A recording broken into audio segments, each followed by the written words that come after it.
Szeretném bemutatni az egyik vendégünket, jelentkezett, Mihalovics Péter, ő az ifjúságpolitikáért felelős kormánybiztos. Welcome everyone.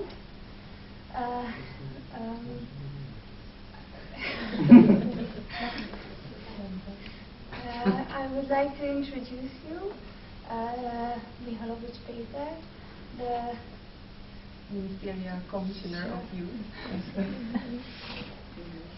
And szóval köszönjük, hogy elfogadtad a meghívásunkat, még akkor a polgármester úrra várunk egy kicsit, illetve elkezdjük a beszélgetést, és akkor reméljük majd időközben be fogtok vanni.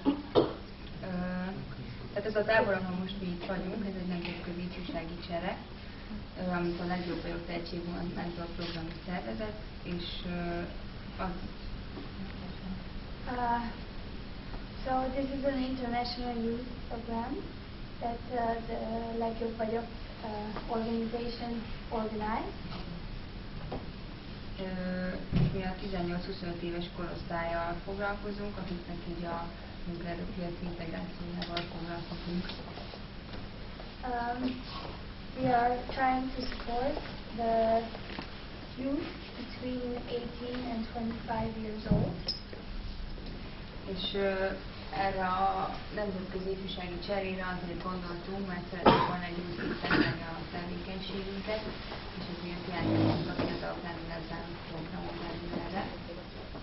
We wanted to do this international master workshop to put our abilities to the next level, to try our abilities on a higher ground with more countries. És ehhez a projekthez találtunk 3 partnerszervezetet, az egyik a Katowicei Közgazdaságtudományi Egyetem Pán-Európa nevű ifjúsági szervezete.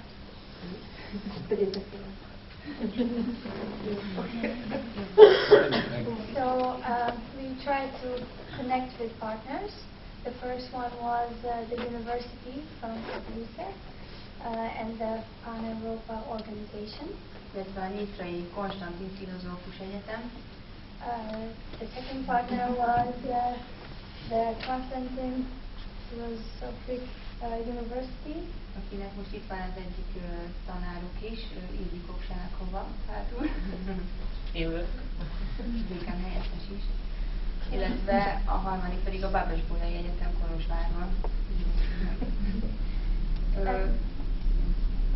The third partner is from the Babesbolyai University from Cluj.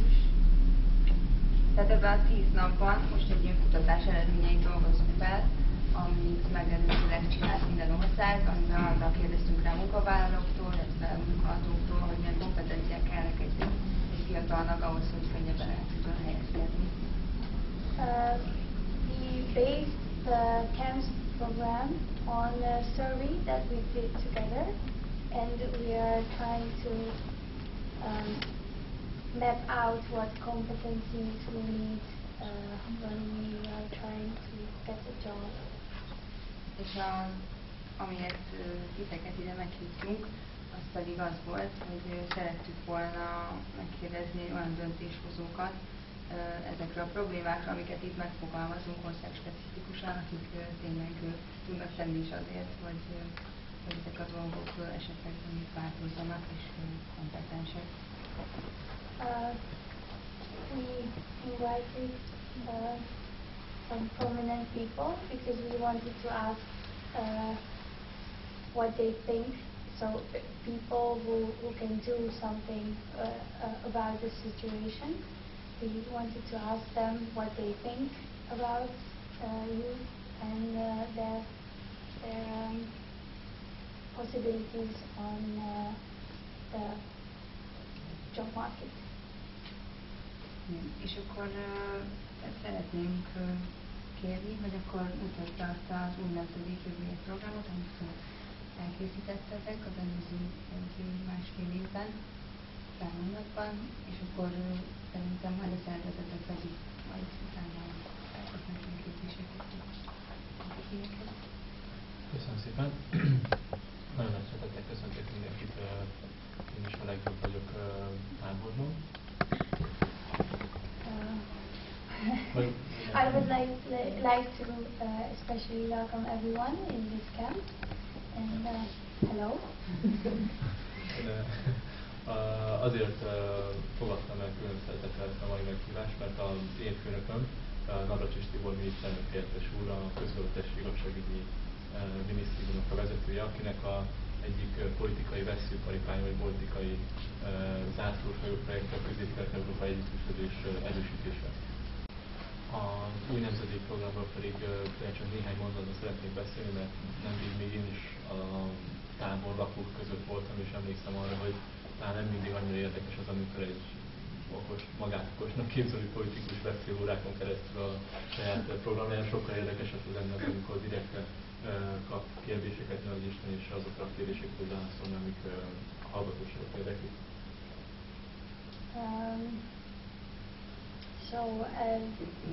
Not long ago, he used to be one of the campers. He wasn't in this program, but he would like to share about this issue, but he knows that it would be more interesting if he could ask questions about it. Ezért azt mondanám talán csak inkább, hogy egy évvel ezelőtt kezdtük az új nemzedék jövőjéért program kidolgozását, a kormány ifjúságpolitikai stratégiának a kidolgozását, és 3 lépcsőben kívántuk ezt a programot megírni és bemutatni a kormánynak. We started to develop this program 1.5 years ago, and it has 3 steps, and we just introduced this recently to the government. Az első legfontosabb lépés az volt, hogy tavaly nyáron bemutattunk egy olyan vitairatot, ami 10 téma körüljárásán keresztül mutatja be a mai Magyarországon élő fiatalok problémáit. A fiatal nők helyzetétől kezdve, a kultúrafogyasztáson át, a sportolási lehetőségeken keresztül egészen a tehetséggondozásig. They developed 10 topics about the problems of the youth, such as the situation of women, violence management, sports issues and culture. Minden téma élére, viszont az volt a koncepciónk, hogy nem mi politikusok és közigazgatási szakemberek írjuk meg ezeket a problémákat, hanem inkább a fiatalok kezébe dobjuk a labdát, és minden téma élére 2 olyan tehetséges, ismert vagy elismert fiatalt választottunk a korosztályból, akit a fiatalok szeretnek, tisztelnek, ismernek, és talán az adott témakörben tudnak releváns gondolatokat megfogalmazni a döntéshozók felé. We wanted the young people to participate in this program, so we appointed 2 prominent and well-known and successful young people on top of each topic. Így kerültek a látóterünkbe olyan DJ-k, olimpikonok, hallgatói szervezetek vezetői, fiatal vállalkozók egyesületének a döntéshozói, akik szakemberekként, fiatal szakemberekként tudták az adott problémáit vázolni nekünk, és nem pedig nekünk kellett a Budapestre elmondani azt, hogy nagyjából milyen problémája van egy vidéki fiatalnak, hanem a vidéki fiatalok tudták így elmondani, a vidéki fiatalok képviselők tudták elmondani, hogy ők még látnak olyan gondok, ami nekünk politikusoknak segíteni kell.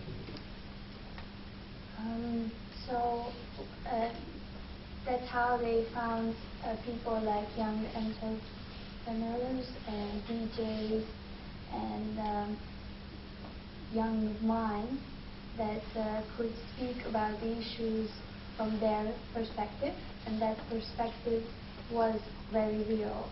Like maybe on the countryside they think about the issues differently, and they think about the issues differently at Budapest. So for the issues of the countryside, they chose people from the countryside. Két legfontosabb ismeretának a dokumentumnak az az, hogy alulról építkezik egyrésztről, másrésztről pedig kizárólag a korosztály alatt a hangját, 14 és 35 éves. So one of the most important things about this program is that it builds from the bottom to the top, and only people from 14 to 35 participate in this. So it is really about what the youth thinks. A második lépcsőben ezt a dokumentumot, ezt a vitairatot egy országjárásra vittük, ahol különböző régióközpontokban, fesztiválokon, Facebookon, interneten keresztül szerettük volna meghallgatni egyrésztről a szakmának a véleményét, az ifjúságsegítőknek, a civil szervezetek vezetőinek, az ország különböző pontján lévő civil szervezeti vezetőknek a véleményét, vagy egész egyszerűen csak a fiataloknak, azoknak, akik szórakozni járnak, inkább akarnak maguknak találni, tanulnak, sportolási lehetőségeket kutatnak, de nem találnak. Tehát azokat a fiatalokat, akikről szólni fog később az a program, amit közösen megalapodik. So the second step was to put this program out there to everyone to see, to Facebook, to the festivals, to different websites. So they wanted feedback from other people who weren't initially in the program, but they wanted to know what they thought about the program. A szakmai egyeztetés és a társadalmi vitát az anyaggal kapcsolatban. A szakmai egyeztetésben a szakértők és a szakemberek fogalmazták meg a véleményüket, javaslatokat, társadalmi vitában pedig a fiatalok. Ez a két fő monitoring esetleg az első körös vizsgálatunk.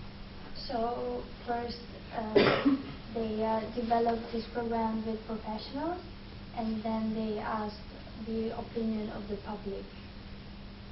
And that's how they developed, with these two points of views, they developed the program. A harmadik lépésben pedig ez alatt a fél éves munka alatt kiforrott és felszerelt ötleteket és javaslatokat, amelyeket civil oldalról tudtunk megismerni. Próbáltuk a közigazgatási egyeztetésen keresztül koherens, vállalható ifjúságpolitikai stratégiává indulni. So after trying to listen to everybody's voice, they tried to mold it into one program and make it a successful and working proposition. A fontos számunkra az volt, hiszen azon emelőtt megjutott, hiszen a körülöttünk lévő országban hasonló helyzetben, hogy sajnos nincsen nekünk sem olyan lehetőségeink, hogy az ember kitalál nagyon ötletes dolgokat, és akkor központi költségvetésből több milliárd forintot, vagy több százmilliárd forintot ezeknek a problémáknak a gyakorlati megvalósítását tölteni. Ezért nekünk az volt a célunk, hogy minden egyes elképzelésünket Európai Uniós támogatásokon keresztül lehessen megvalósítani. So there wasn't enough money to make each of the things that they settled and developed. So they imagined the program from the beginning with the help of EU money and EU funds. Szóval látnak kicsi segített a polgármestere, amennyiben projektesítettük az elképzeléseinket. So they tried to make it as a project, less as a governmental proposition, more like a project, so they could ask for money from the EU funds. Éppen ezért tavaly decemberben, amikor a kormány megszavazta ezeket az elképzeléseket, akkor automatikusan Európai Uniós forrásokat is allokálták. In last December, when the government accepted this proposition, they automatically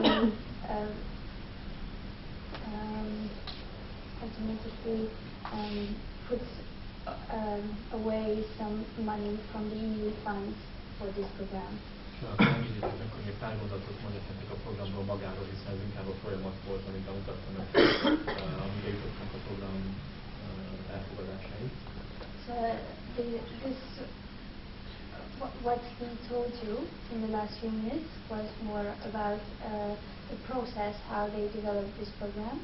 A program kidolgozásának és végrehajtásának is egyetlen egy fontos momentum van, az az, hogy mindig a civil szervezetekkel, a stratégiai partnerekkel közösen gondolkodjunk a tervezés és a megvalósítás időszakában.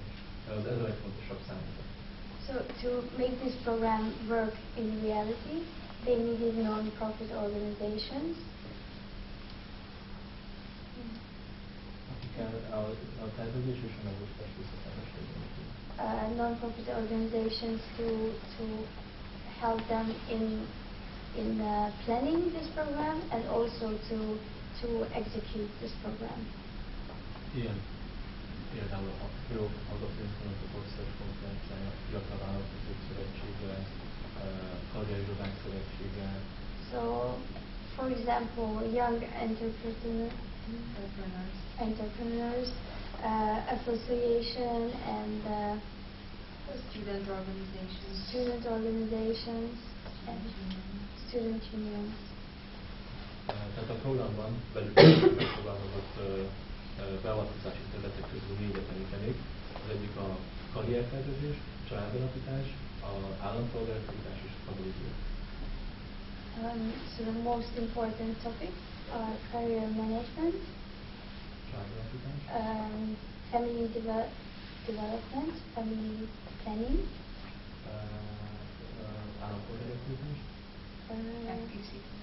active citizenship, és a szabad időeltöltés.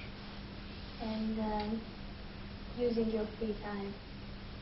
Ez az a 4 topik, amin keresztül mi ötleteket, javaslatokat, projekteket fogalmaztunk meg fiataloknak a kormány támogatásával. These are the 4 most important topics that they first developed, and they waited for input on these 4 topics. És még miért mondanék 3 konkrét példát, ami már meg is valósult, azelőtt még arról szeretnék beszélni, hogy milyen érvek szóltak amellett, hogy mi ebben a 4 területen gondolkodjunk ifjúságpolitika alakításakor. So, before telling you some practical, when this program already worked in practice, he would like to tell you about. Now he would like to tell some things about what already realized. They already realized, but later. Mi azt mondtuk, hogy minden politikai döntésnek egyetlen egy célja kell, hogy legyen Magyarországon. Nem csak az ifjúságpolitikának, hanem minden más területén az életnek. Ez pedig az, hogy a fiatalok, a magyar fiatalok Magyarországon tervezzenek családot, jövőt, munkát, Magyarországon tanuljanak, hiszen az ország nemzetgazdaság és össznemzeti érdeke az, hogy a fiatalok versenyképességén keresztül az ország versenyképességét tudjuk fokozni. So, the most important thing that the government would like to support is that they would like that the Hungarian youth, the Hungarian people develop their careers in Hungary, develop their families in Hungary, and together we build a better country. Ezt a célt 2 irányból közelítettük meg. Egyrészt az, hogy a fiatalok Magyarországon tervezzenek jövőt. Az egyik nagyon fontos érv a fiatal számára és a mi jelentőnkben is az identitásnak az erősítése. A másik nagyon fontos pedig a szolgáltatásoknak a bővítése. We would like to strengthen the Hungarian identity and to make the services stronger that the government can provide for young people to imagine their future in Hungary. Tehát minden projekt, amit megfogalmaztunk, az vagy az egyiket, vagy a másikat erősíti, vagy az egyik irányból, vagy a másik irányból közelíti meg a fiatalok helyben maradását. Every project was aimed at one of these 2 topics. Ezt így politikai kommunikációs tudom úgy fogalmaztuk meg, hogy az identitáson keresztül érzelmileg szeretnénk kötni a fiatalokat Magyarországot, fejlődőkeret akarunk adni, a szolgáltatások bővítésének pedig értelmileg tárgyakat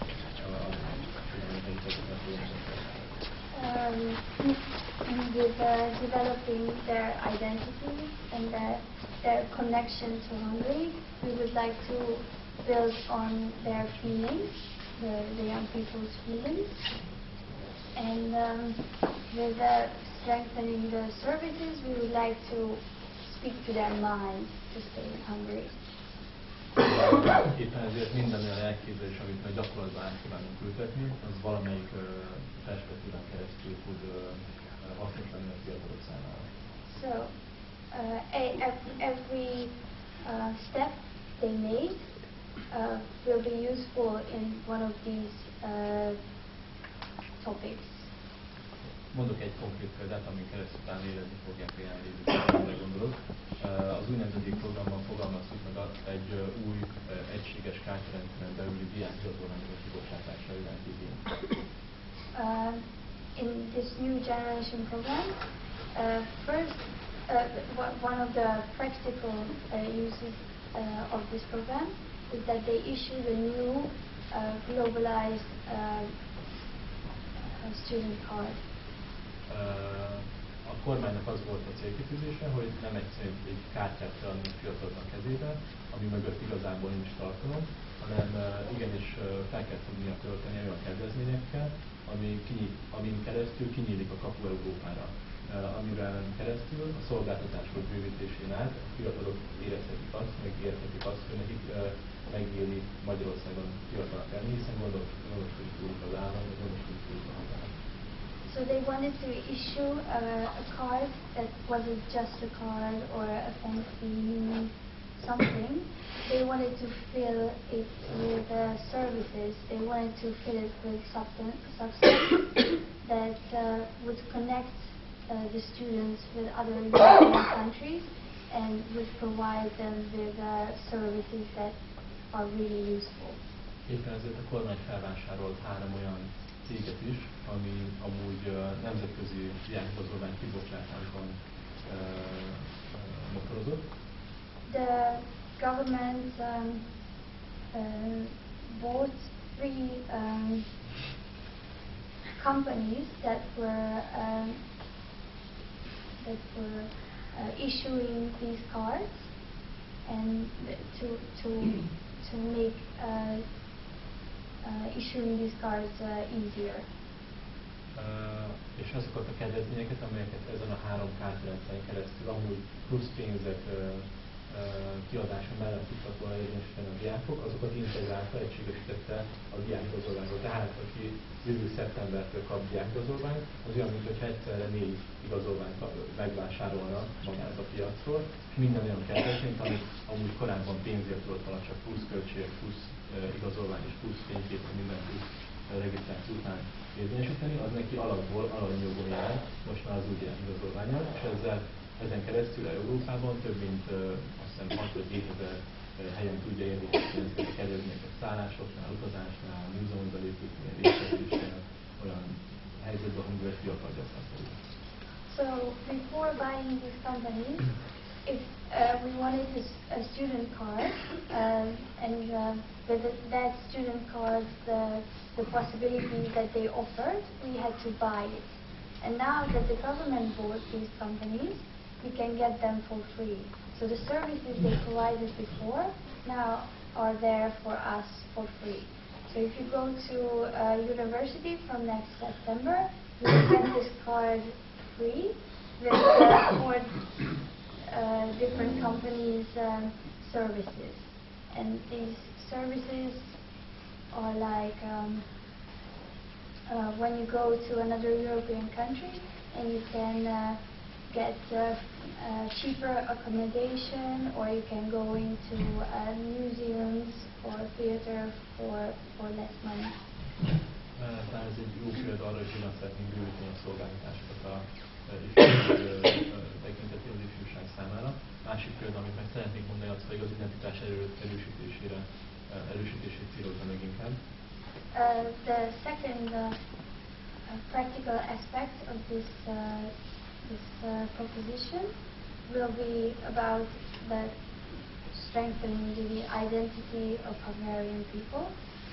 Mi azt mondtuk, hogy a fiatalok identitásának és kulturális fejlődésének egyik legfőbb szerepe az ifjúsági közösség, helyben működő ifjúsági közösségekben lehető fel.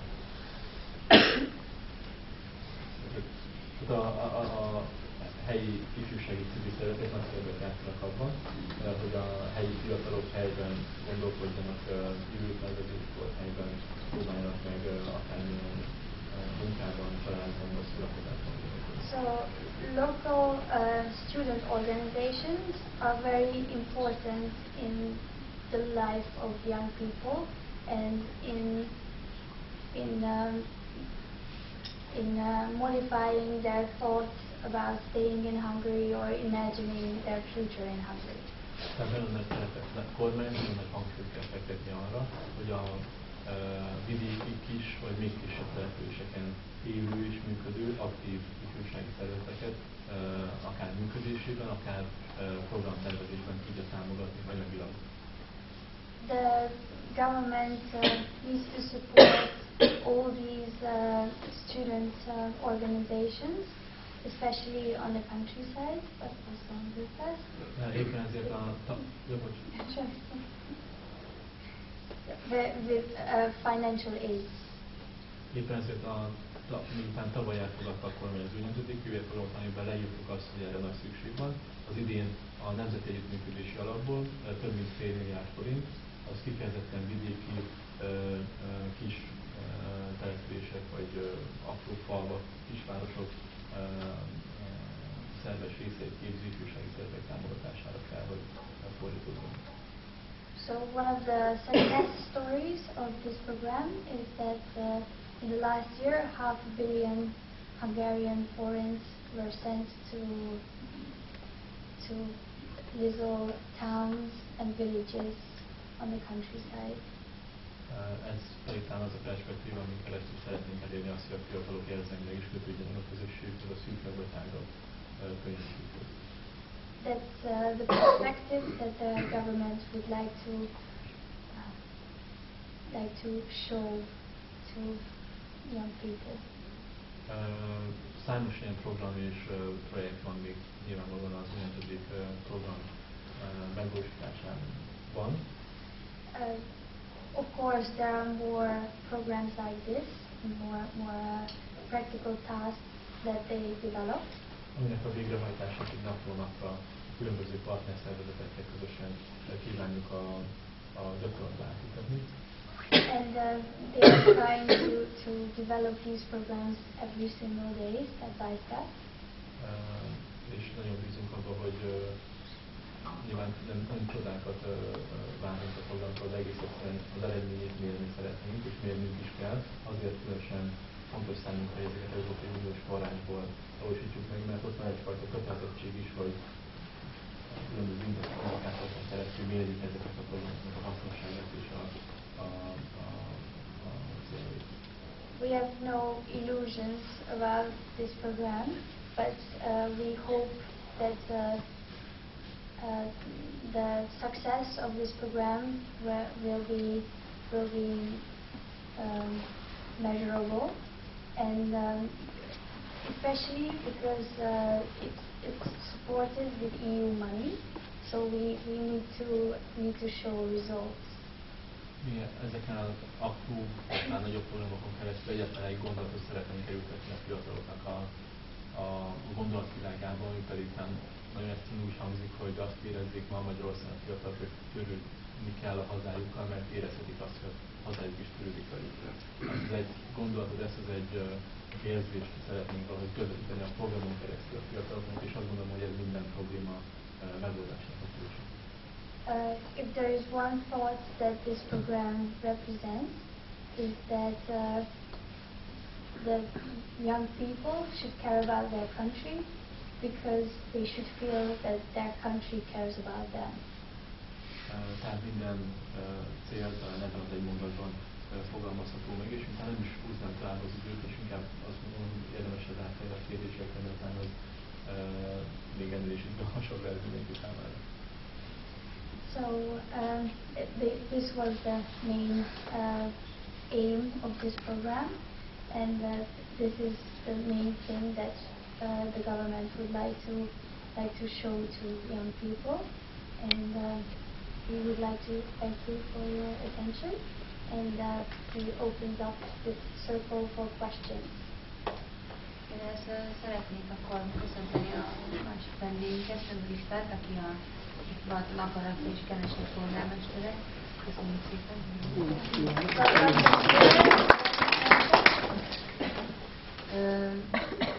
És akkor most egy kicsit őt is akkor majd bevonjuk a beszélgetésben, akkor először azt kérdezném, hogy ebben a programban, a Balatonnal kapcsolatban milyen elemek vannak, vagy hogy ez a Balatonhoz például. Aki, nem tudom ki hanyadjáról a Balatonparton, de az mindenképpen az első látogatása alkalmával is nyilvánvaló, után az egyik legértékesebb területéről beszélünk Magyarországon. Nem csak ez a fiatalok számára, és ez egy kulcsfontosságú terület talán az egész általában, nem csak az ország használni belül, hanem akár a nemzedék. So the question was about this region where we are now. How does this region join the program that we talked about? And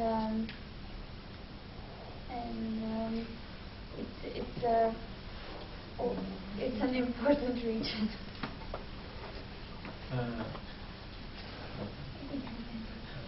Nyilván nem szeretnék konkurenciát gyártani polgármesterünknek, de pár településsel azért található az Ánkai Időcentrum, ami Közép-Európa legnagyobb ifjúsági tábora.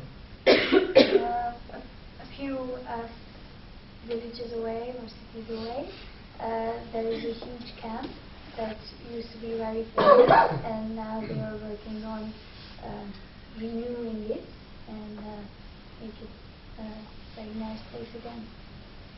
Csak hogy úgy el lehessen képzelni, ez nagyobb terület amúgy, mint Monaco, tehát tényleg nem túlzás az, hogy Közép-Európa legnagyobb és legjobb adottságaival rendelkező kb. 50 évvel ezelőtt felépített ifjúsági táboráról beszélünk. This is a youth camp that was built 50 years ago, and it's almost as big as Monaco. So it has very, very good features. Még az adottságai ellenére elcserélnék Monacóra, de még itt nem járunk sajnos. Despite its very good features, we would like to change it to Monaco. Viszont ha már ilyen nagyszabású kitekintést veszünk, akkor azt is tudunk, hogy kibefelejtettek. Például meg annak idején 50 évvel ezelőtt, amikor még az ő baráti országai közül is volták Magyarországot. 50 years ago, it was opened by Fidel Castro himself. De a lényeg inkább, amit szerettem volna mondani ezzel kapcsolatban, hogy a programjainknak a döntő többségét az Ánkai Időtáboron keresztül szeretnénk végrehajtani. We would like to develop or execute most of our programs through this camp. Szintén Európai Uniós források bevonása mellett szeretnénk a méltó helyére emelni, tehát a fizikai adottságaikhoz képest méltó helyre emelni újra az Ánkai Időtábor. Arra beszélve, hogy szezononként egy több tízezer vagy több százezer fiatal befogadására alkalmas területről lévén szó, a legjobb terep arra, hogy azokat az értékeket és azokat az érdekeket, amiket mi fontosnak tartunk, azokat ott direkt tudjuk közvetíteni a szóban forgó közönségnek. Again, like previously, we would like to use EU funds to develop this camp a few cities away, and we would like it to be very good again, because it can serve up to 10,000 people in one summer season. Nagyon bízom benne, hogy a legközelebbi alkalommal talán már ott is fogunk találkozni hasonló körben, hasonló egyeztetésen vagy konferencián. Addig még azt szeretném mondani a Balatonnal kapcsolatban, hogy én Veszprém megyei képviselő vagyok. Veszprém az ennek a régiónak talán a központról, és azzá szeretem állni. És Kenesei a polgármesterünk. And our mayor is from Kenese. De Veszprém városának is, mint a Balatonhoz legközelebb álló nagy településnek is az az elemi érdeke, hogy ez a régió tényleg olyan színben és pontában ünnepöljön, nem csak a térségben, nem csak Magyarországon, hanem is nem csak Közép-Európában, hanem egész Európában, ami vonzóvá teszi a fiatalok számára az itt tervezendő jövőt, másrészt vonzóvá teszi az idegzeti turisták számára a kultúrát jövőt is. So the head city of this region is Veszprém, and it would like to be a very developed region, but also would like to support the development of the whole country.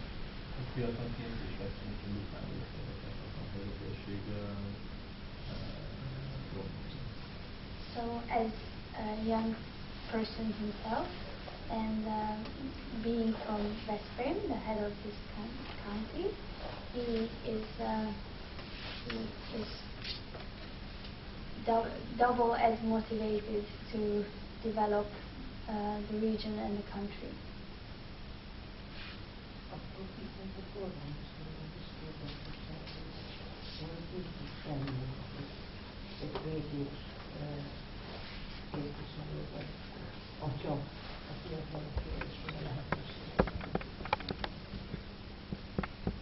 A lehetőségek azok vannak, és akkor jelenlegi elnökságokat értünk, tehát azt mondják, Magyarország a lehetőségek hazája, és ez valóban így van. Tehát most, amikor a tudásalapú társadalmat épít ki, Hungary is the country of opportunities, and we are trying to build even more opportunities. A magasan képzett tudással rendelkező fiataloknak a fejlesztések következtében egyébként a munkalehetőséget találni. They would like to motivate and to support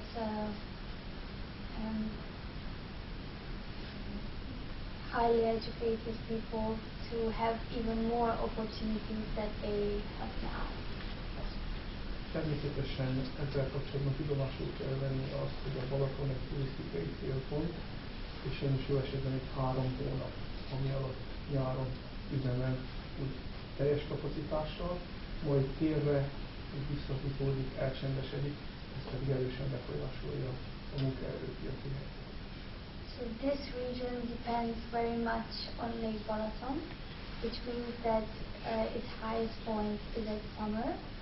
So they have to make the best out of the 3 months, and then comes another 9 months where mostly not much happens. A régebbi időkben, 20-25 évvel ezelőtt, amikor még a szocialista rendszer működött, az NDK-s turisták és a szocialista tábor lakói idejöttek nyaralni hozzánk. So in old times, many years ago, in the socialist system, when there was still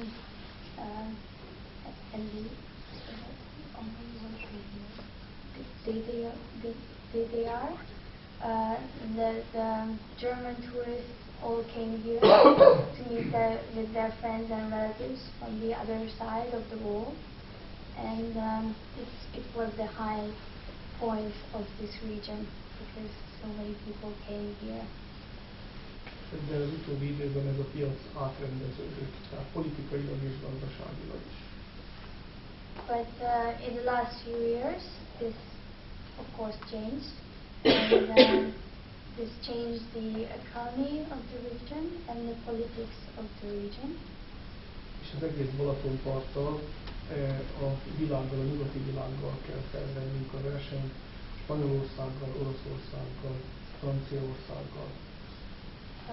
We need to compete now with Spain, Italy and France. Hátrányunkat igyekszünk ledolgozni. Elsősorban Európai Uniós forrásból, pályázatokból tudunk olyan fejlesztéseket megvalósítani, ami a fejlődésünket tovább találhatja. We are trying to constantly develop to compete with these other countries and to get tourists to come here also with EU funds. Az elmúlt időszakban, tehát egy évtizeddel ezelőtt az ide látogató turisták száma és intenzitása 2-3 hónap alatt egész éves megélhetést adott az itt élőknek. 20 years ago, this 3 months, that was the high point of this region, the summer, gave enough resources and enough income for the people who lived around here to live the rest of the year. Az időjárás viszontagságainak is ki vagyunk téve, tehát a Balaton a nyár, a jó idő, ez szorosan összefügg, és ezt hozza a vendégforgalmunkat. Ha jó idő van, sok ember van, rossz időben viszont máshol mennek kirándulnak, és a pénzüket nem nálunk költik. As you could see and feel on your own skin, this place depends very much on weather. So if the weather is bad, everybody goes away, except us. So it's very, we depend on the weather very much, and that makes us weak. Ezért fejlesztéseink kapcsán igyekszünk olyan turisztikai attrakciókat megvalósítani, ami egy átmeneti néhány napos rosszabb időjárás esetén is elfoglaltságot és szórakozást nyújt a hozzánk érkezők. So we are trying to develop different things that could make programs for those few days that have bad weather. So attractions. Ehhez nagy segítségünkre vannak az új kormányprogramok, és hát mindez a lehetőség, azok a pályázati lehetőségek, amik kibővítik a mi anyagi dolgainkat, anyagi lehetőségeinket ezen célok megvalósítása érdekében. These new governmental issues and programs help us to create these entertainments, and also the EU funds are helping to develop this region constantly. Megfelelő befektetésekkel és átgondolt beruházásokkal, megfelelő reklámokkal növelhetjük a Balaton imidzsét és az ideérkező emberek, turisták számát, ezáltal a nálunk levő fiatalok is egyre nagyobb eséllyel jutnak munkalehetőséghez. So in investing in this region and trying to make tourists to come here, we are giving the people who live here more resources, and so we can support them to later on in their career. Szeretnénk minden helybeli fiatalnak itt helyben munkát adni, munkát találni. We would like to give every young people jobs here around this region, so they don't have to go away. Hogy kötődhessenek és érezhessék az őkereiket, így igazi lokálpatriótákká válhassanak.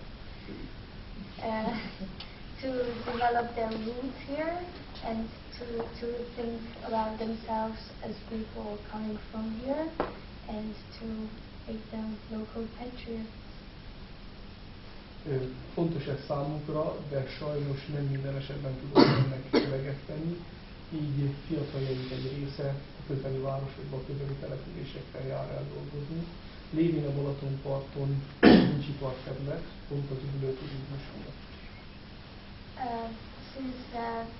Because of tourists, the region around Lake Balaton doesn't have much infrastructure and industries. Some of the young people have to go to work elsewhere, so a little further from this region.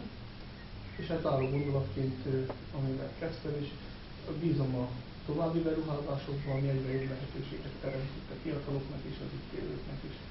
A jelenlegi kormányzati politika pedig úgy tűnik, lehetővé teszi ezeket a számunkra előnyös befektetéseket és beruházásokat. The mayor believes that the investments and the help of the government will create a situation in the future that the young people will like to stay here and can find work here and can develop their future here. De akkor szerintem akkor kérdésünk a még vendégünktől. Can I ask questions from guests? Én azt szeretném megkérdezni, hogy a képviselő úr arról beszélt, hogy a magyar fiatalokat támogatja, de mégis a magyar fiatalok alatt kit ér? A magyarországi magyarokat, vagy pedig a külföldön élő magyar fiatalokat, akik talán itt tanulnak, akár itt is tanulhatnak. So the question is that if he meant Hungarian young people only who live in Hungary or also further behind the border. Vannak bizonyos esetek, amikor külön kell tudnunk sajnos kezelni az ország határain belül élő fiatalokat, és vannak olyan számunkra szerencsés helyzetben lévő projektek, amiket viszont ki tudunk szélesíteni az ország határain kívülre is. Mondok mind a kettőre konkrét példát. A nemzeti működés alapot említettem, mint ahol van új nemzedék kollégium. Külön kollégiumot rendeltünk, hasonló keretet és egy műfélmilliárdos kerettel, kizárólag a határon túl működő ifjúsági és civil szervezeteknek a támogatására, hogy csereprogramokat valósítsanak meg magyarországi ifjúsági és civil szervezetek. Amit még mindenki kell mondani, mert erre vagyok talán a legbüszkébb, ez az egész programalkotói munka, ami elindult tavaly, ez nem tavaly indult nyilván, hanem 5 évvel korábban, amikor mi még egész egyszerűen ilyen fideszos, a Fidesznek az ifjúsági szervezete és mozgalmárokként ellenzékből próbáltunk valami alternatívát javasolni fiataloknak, akkor azt mondtuk, hogy csinálunk egy ilyen új nemzedék füzetet, amiben ilyen 10 oldalon keresztül leírtuk azt, hogy nagyjából mi lenne jó, ilyen kezdetleges formában, 22-21-22 évesen.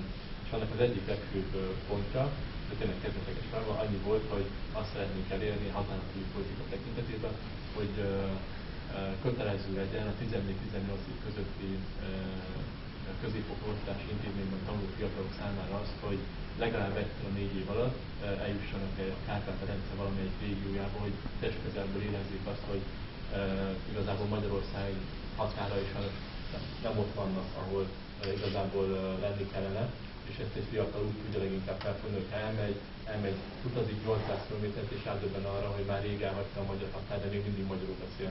Nagyon sok ember, szinte mindenki. Azt mondtuk, hogy akkor lehetünk sikeresek ifjúságnevelésben ezen a területen, hogyha egy ilyen programon keresztül próbáljuk meg a fiatal gondolatvilágába ezt a problémát valahogy úgy becsempészni, hogy ők is felelősséggel gondolkodjanak majd később, amikor felnőnek azokkal szemben is, akik az ország fizikai határon kívül ragadtak bizonyos egymázott politikai döntések nyomán. És ez a program volt az első olyan program, amit fölkaroltam a Fidesz, és 2010-ben, amikor én parlamenti képviselő lettem, akkor az első gombnyomása a parlamentnek az volt, hogy a nemzeti együttműködés rendszerén belül ki kell tudni alakítani azt, hogy minden fiatal, tehát átemelte a törvényalkotásba, törvényt szövegezve erre a programra a magyar országgyűlés, és a június 4-én a fiatal évfordulót fogadtuk el pont az első ülésnapon azt, hogy ezt a programot anyagilag, szellemileg, fizikailag, infrastruktúrával mindennel támogatni kell, és ma már ez egy működő program. Azóta már ezzel kampányon mindenki ezt ők látták fel, tehát nekünk van egy papírunk róla, mert ezt 2007 vagy 2008-ban írtuk, ezért nyilván nem ez a lényeg, hanem az, hogy működik a gyakorlatban, és most már ezeket a programok talán 2 évvel ezelőtt óta hasznosan tudnak beépülni mind az oktatási rendszer, mind pedig a fiatal gondolkodásába. És vannak sajnos olyan programok, amikkel kapcsolatban viszont nem tudunk érdemben tenni a határon túli fiatal magyarokért, mert egész egyszerűen az Európai Uniós támogatási normák szerint van egy fizikai lehatároltsága minden országban, és nem tudunk sajnos kulturális egységről beszélni, vannak természetesen határon átnyúló együttműködések, amit szintén támogató dolgok, de vannak olyan programok, amelyeket csak is és kizárólag nem csúnya szó, egy statisztikai régióban lehet értelmezni, statisztikai régió Magyarország egy megye, egy régió, vagy pedig az ország maga. A mi szisztémánk szerint pályázati pénzek lehívásakor ez kell, hogy legyen sajnos a legfőbb rendezési elv. Ilyetén formában azok a projektek, amelyekre mi konkrét javaslatot tettünk a programban, azok az ország fizikai határain belül tudják támogatni a magyar fiatalok élethelyzetének javítását. Viszont van számos olyan más, hiszen az ember, mivel a szíve mégiscsak afelé húzná, hogy felelősséget érezzen a határon túli fiatalok iránt, és ezért próbál alternatív megoldásokban gondolkodni.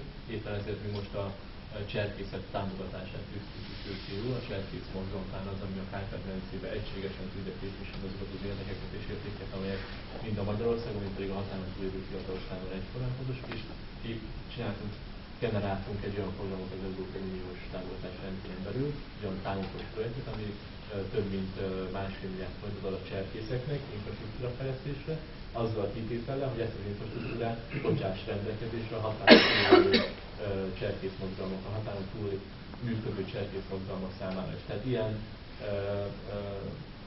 ilyen furcsa módon van nekünk kizárólag lehetőségünk arra, hogy forrásokat, infrastruktúrát, vagy akár támogatást különböző csatornákon keresztül eljutassunk a határon túli magyar fiatalok helyzetének, vagy életkörülnek javításáért. So the answer in short was that some of the projects are aimed at the Hungarians who live in Hungary, and they are trying very hard to make projects that can support the Hungarians who live outside of Hungary's borders. And one of these is the kind of exchange program also.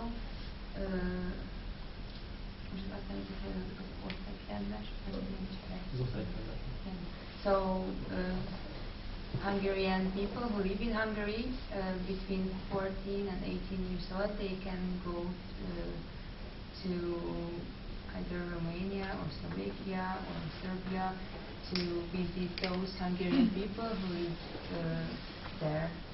So it was very important for them. They started it before this government, so they were working in a political youth organization, and their idea was that, so they started at 2010 this program. This was the first of this new generation program. So it's a class trip.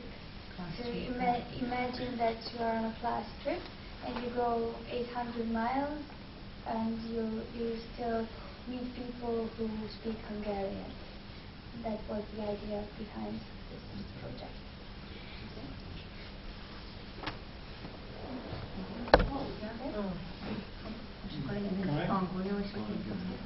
Okay, I have a question for the president of this area, because you said that you try to diversify of your economy, and you try make the impact weather impact low. Makes low, and I have a question about some details of this action, and what kind of attraction do you plan here? Az a kérdés, hogy beszélt arról, hogy szeretnék a gazdaságot, vagy illetve ilyen diversifikálni, vagy ne csak ilyen turizmusban gondolkodnak, tehát új attrakció, vagy ilyen turisztikai vagy látványosságokat, illetve infrastruktúrát teremtenek, hogy ezek például micsodak. Ezek olyan turisztikai attrakciók, amik egy kicsit távolabbra viszik ki, mint a Balatonparttól az ideérkezőket. Az ottani látványosságokat mutatják meg, a helyi jellegzetességeket, mert minden településnek, minden falunak, minden kisvárosnak van olyan megmutatni való kis kincse, ami sehol máshol a világon. Ezekre próbálunk meg ráfókuszálni, és ezekhez olyan programokat kialakítani, ami oda-viszi, oda csalja, vagy esetleg csoportosan mi oda-viszünk gyakorlatilag a turistákat egy-egy ilyen turista program keretében. So they try to focus on things that are really nice here, but not the lake. So they try to bring the people from the lake to these little towns and little cities to show them that Balaton is not only about water, but also it's full of nice places. A Balatonon kívül egész országban óriási lehetőség van a gasztronómiában. Az ételekben viszonylag a pálinkába, borba, sörbe, a csülöksütőverseny, a pasztalföldi verseny. Nálunk a lecsófesztivál van elhíresülve. Amikor itt egy lecsófesztivál van, akkor az emberek egymás egyen hátán, és mindenki egy tányérka lecsót csaphat egyen. És akkor jönnek természetesen kulturális programokkal, színpaddal, fellépőkkel, együtt mindennel, de az attrakció alapja és lényege a lecsófesztivál. So they, for example, they focus on gastronomy festivals, so you know where you can eat, I don't know, or drink palinka, wine or beer, and eat meat and lecsó.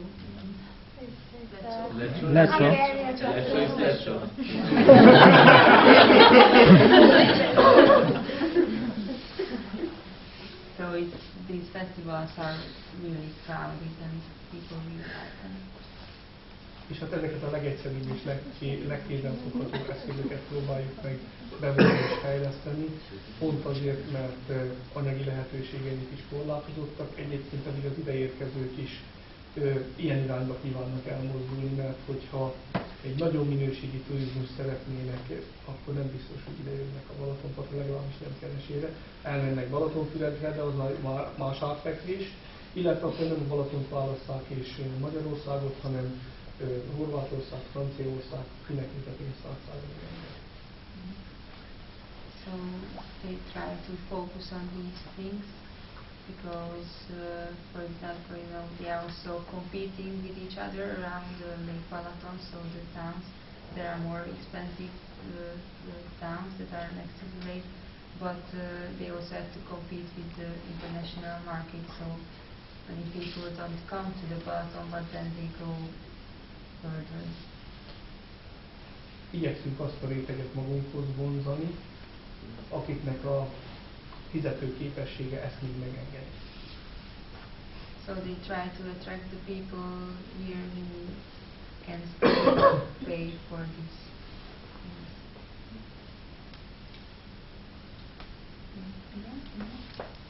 Kapcsolódik az előző kérdéshez, Kikától, hogy ha jól értettem, akkor a cserkészet az többnyire a 14-18 éveseket célozza meg. Nyilván ez kiterjedhet később életkorra is, de gyakori ebben az életkorban, és hogy határon túli támogatási programok vannak-e például a magasabban iskolázottak, az egyetemisták körére kiterjedve? A cserkész mozgalom de 6 pluszos, vagy a 6 évtől fölfelé mindenki számára nyitott. Nyilván van egy bizonyos kor, én nem voltam cserkész, csak most utóbbi időben látom be az ő működésünkben, van egy bizonyos kor, ameddig ők a cserkészek részre neveltek közé tartozik, utána pedig azt vettem észre, hogy ők benne maradnak a rendszeren belül, és utána pedig egy nevelő szintet, egy tisztet, és csapatfőnök, meg törzsfőnök, meg ilyen rangokon keresztül próbálják tényleg ezeket az értékeket továbbadni a fiatalokba. Tehát egy ilyen kölcsönös felelősségvállásra próbálni szerintem, és a hagyományok, a tradíció, a helyi kulturális értékek átadásán neveli a fiatalokat, ami önmagában szerintem egy olyan csatorna, amit talán minden államnak vagy nemzetnek kell tudni támogatni, hiszen ez kellene, hogy legyen a mi célunk is, csak vannak olyan kialakult akár politikai, akár kulturális helyzetek, ahol ezt nem tudja megtenni egy kormány, hiszen egy idegen országban szeretné ezt megtenni, sajnos akárhogy is nézzük. Én a felsőoktatási csereprogramokról kifejezetten a határon túl élő fiataloknak, akik a határon túli felsőoktatási rendszer hallgatói lennének, és hogy számukra külön programot hirdetett a kormány, őszintén ezt nem fogom tudni megmondani, már csak azért is, mert sajnos nem vagyok a témának ilyen szinten a szakavatottja, de tudom, hogy kihez érdemes fordulni, hiszen a Közhasznú minisztériumban Rétán Zsuzsannál, utána azt megkérdezte, aki ezt intézi, és ahol én inkább nagyobb szerepet látnék a határon túli magyar ifjúság szervezetnek, ez a magyar ifjúsági konferencia, amiről valószínűleg hallottatok már ti is, ami egy olyan régen óta majdnem több mint egy évtized óta működő sajnos informális szervezet, ami a különböző határon túli régiókban tömöríti ezeket az ifjúsági szervezeteket, és a MÁért mellett, a Magyar Érdekegyeztető Tanács mellett ugyanazt leképezve kicsi kollégiumokba, kicsi szakbizottságokba próbál megfogalmazni olyan kritikákat a kormány döntésével kapcsolatban, vagy megfogalmazni ötleteket a kormány döntései előtt, amelyek nagyban segíthetik a határon túlélő akár fiatalok, akár régen voltak fiatalok beilleszkedését, vagy az identitásnak a megőrzését.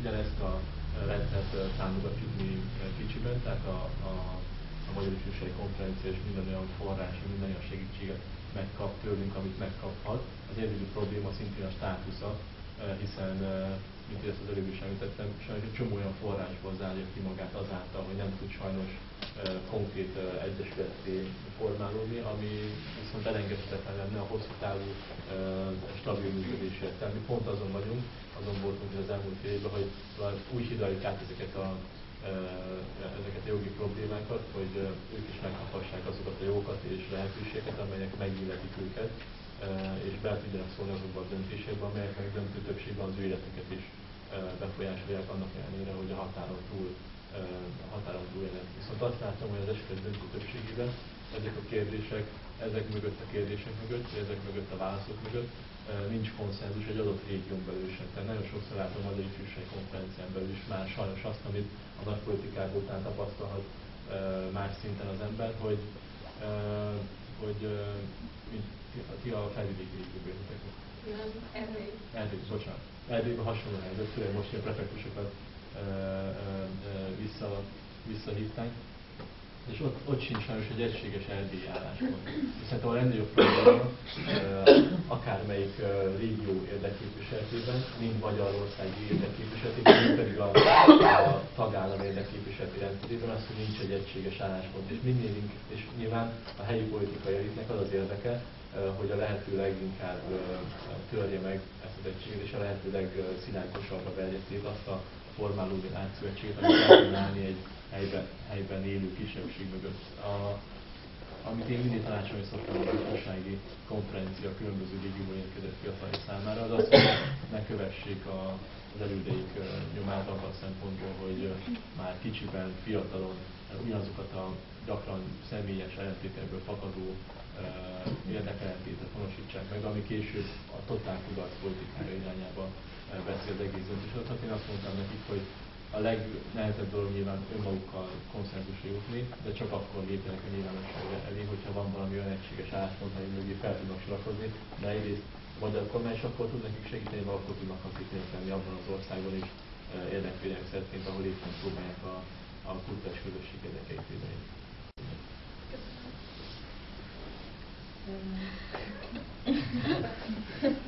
So your question in English, please, would you say? Okay. I asked that if they have any project or program for the students, for the youth over 18. And the answer was I have to look on that point because I don't know for sure, but maybe it is. So.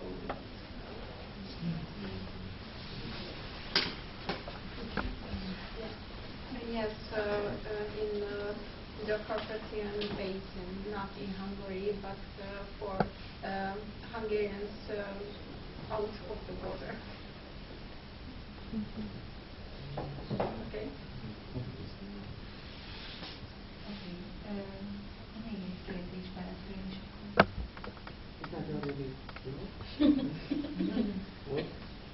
One more question. Okay, I have one more question to the second our guest. you are responsible for youth in Hungarian government, and with the youth are strictly connected education and university. And I'm very interested in how looks in Hungary communication between business and universities. Nem tudom mennyire hallottatok róla, hallottatok róla Lengyelországban, de éppen egy óriási európai szemszögből is óriási léptékű reform folyamat zajlik ma Magyarországon. We don't know if you heard about it, but there is a big reform program, education reform in Hungary that's going on now. Nem csak oktatási reform folyamat, hanem az élet minden területén próbáljuk azt a 20 éves rendszert elszámolni, aminek az egyik legfőbb szimbolikus és stratégiai része amúgy az oktatási rendszer. Not only an education reform, but this is a symbol of it, but they want to renew or so the last 20 years they want to build a new system and forget that. Tehát az egész oktatási rendszer átalakításának a fókuszában talán az a célja áll, hogy a magyar fiatalok olyan képesítést, és nem feltétlenül diplomát, hanem szakmát vagy diplomát kapjanak, amin keresztül nagyobb eséllyel kaphatnak munkát, kilépve fiatal a munka világába. So the most important thing that they are trying to achieve is that the young Hungarians will get an education and degrees that will help them in the future to get better jobs and build their future. A felsőoktatás szempontjából két nagyon fontos eleme van ennek a reformfolyamatnak. There's two important things about this renewal, the renewal of the system. Az egyik az az, hogy egy irányba kell mutatni a felsőoktatási irányoknak és a piaci igényeknek. The first one is that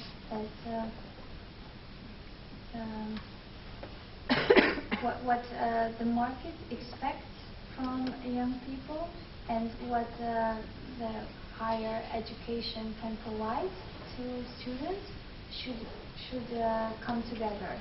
So it should somehow support each other, because otherwise they won't get jobs if they are not taught the valuable things on the job market. Az elmúlt egy évben éppen ez alapján, a rendezőelv alapján lett kialakítva az államilag finanszírozott képzések rendszere is, tehát hogy mire van igény a piacon, tehát a fiatalnak milyen irányba kell tudnia terelni a saját képzési irányát, akkor, hogyha munkavállaló szeretne lenni már 23 évesen közben a munkavilágában. For example, in the last year, they try to cut the places at universities. So they put more places where there are more valuable jobs, and cut the places where there are too many people and there is no need for that much. Az állami helyek támogatásán keresztül próbálja az állam terelni a fiatalokat a piaci igények irányába. So they are trying to put the governmental money where there is need and where they can support future jobs. A legmegdöbbentőbb példa az, hogy Budapesten pár évvel ezelőtt több mint 10 felsőoktatási intézményben lehetett tanulni kommunikációt. Állami támogatva. For example, very shocking information is that a few years ago you could study communication at 10 universities in Budapest alone. And it was supported by the government, so you didn't have to pay for your education. Tehát most nem tudok konkrét számokat, de évente ezres nagyságrendben kerültek ki úgy fiatalok elvileg kommunikátorként, hogy az államnak rengeteg pénzébe került, amíg őket kiképeztek. So each year, more than 1,000 communicators were out in the job market, and I think we all know that there is no need for that much, and that cost the government very, very much money. És ezekre a fiatalokra 4 dolgot történetett, vagy az Isten tényleg kommunikátorok lettek, aminek a legkevesebb volt az esélye. There's 4 things that could happen to these people. We're talking about 1,000 people each year. The first one is that maybe they got a job as a communicator. A másik az, hogy a munkanélküliek lettek. The second one is that they were unemployed. Innentől kezdve még több pénzbe kell az államnak, nyilván mert egyrészt nem adóznak, másrészt meg ilyen szemmel kell sajnos nézni, amikor átalakítjuk. Most ez így furcsa hangzik első körben, de tényleg, hogyha ez az egésznek a lényeg, az egész struktúrásnak is a lényeg, hogy minél kevesebb terhet termeljen igazából a felsőoktatás, az állam számára, mert önmagában, hogyha nagyon akarjuk egyszerűsíteni, az valami teher az, hogy a fiatalokat képzik, és onnantól kezdve, hogyha már kiképzik, akkor ezt a terhet váltsuk előnyére, és ez a társadalmilag aktív adózó legyen mielőbb a fiatalok Magyarország. Tehát a lényeg az, hogy munkanélküliek, ami rengeteg pénzbe kell az állam.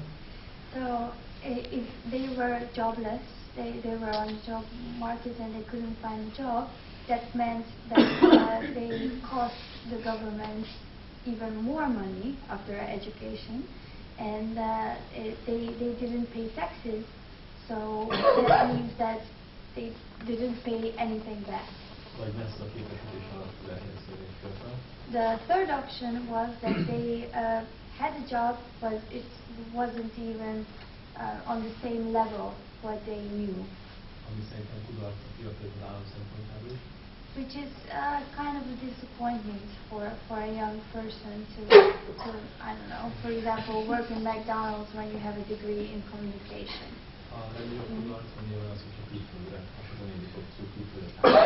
And the fourth option is that they left to go to another country and try their luck there. Ennek a rendszernek a felszámolása zajlik most, és ezért szerettük volna a piaci igényekbe becsatolni igazából a felsőoktatási képzésben. So this is why we try to change the system, because obviously it's not working and it costs the government a lot of money. Azt mondom, az egyik legfontosabb, a piaci igény és a képzésrendszer összhangban, a másik legfontosabb meg szerintem, ez ilyen privát véleményem, az pedig a szakmai gyakorlatoknak a komolyan vétele, tehát ami híd a oktatás és a munkaadás. The second most important thing is to develop internships and to make these internships very important, because they make the bridge between education and the job market. Ebben az állam is hatékonyabban lép fel saját magával szemben, tehát komolyabban beszél az állam maga is a szakmai gyakorlatoknak rendszerét egyrészt, másrészt ösztönző programokat nyitott vállalkozások számára is, hogy megérje a vállalkozásoknak is fiatal, diploma szerzés előtt álló hallgatókat alkalmazni, azáltal is bevezeti őket a munkavilágába. The government is trying to be strict with itself to make these internships available and to make them count, and also they are trying to put pressure on companies and on non-profit organizations to make these internships and to provide them for students.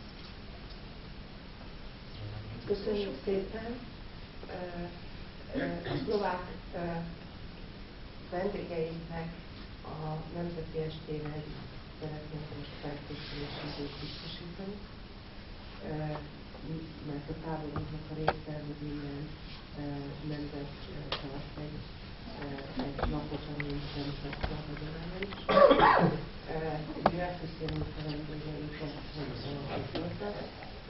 Még egy picit személyes beszélgetésre és egy pár szavakra várjuk őket.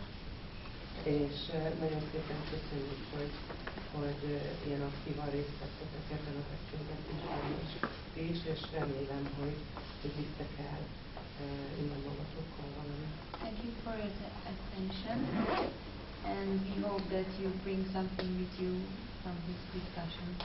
Thank you.